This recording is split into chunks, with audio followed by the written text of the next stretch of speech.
It's Thursday, July 25th. Thank you so much for joining us on this edition of WEX Wakeup. I'm Natasha Sweet.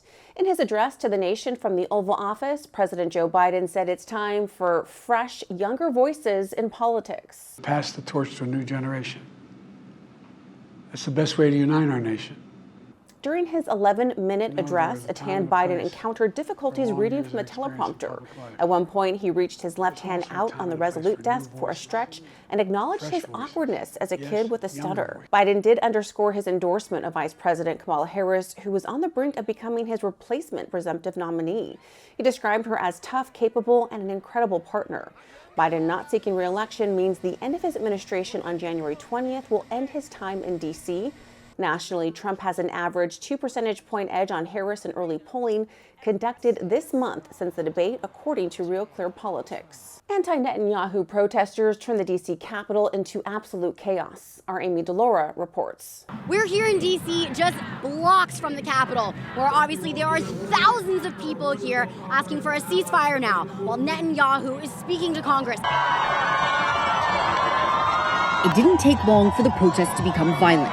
Protesters began taking down American flags at Union Station and burning them, then replacing them with Palestinian flags. Cheers rang out as a fire burned what appeared to be a papier-mâché likeness of Netanyahu. U.S. Capitol Police say they deployed pepper spray on anti-Israel protesters when they failed to obey orders. Video on social media showed protesters attacking police officers as they tried to break up the scene. Senator Tom Cotton responded saying he introduced a bill to deport any foreigner involved in violence and vandalism and called the destruction at Union Station shameful. As Kamala Harris skipped the Netanyahu speech in protest, others began posting on social media the choice is clear this election.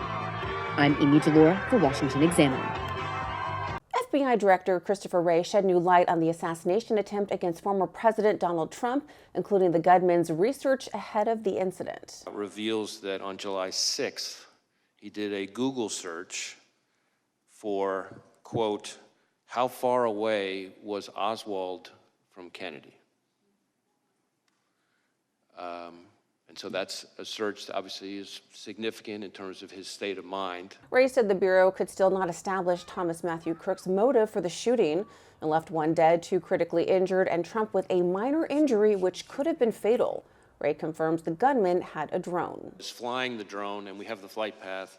It's about 200 yards away from where former President Trump would ultimately be speaking. The FBI recovered a 5-foot ladder investigators believe Crooks purchased based on a bloodied receipt found with Crooks' body on the roof. Wray explained his purview was investigating the shooter rather than security incompetencies. It allowed the FBI director to avoid taking heat for the Secret Service's failings. Well, thank you so much for joining us on this Thursday morning. For more stories, be sure to head on over to our website and give us a follow on social media so you can stay in the know and all that's trending in politics. Have a great day.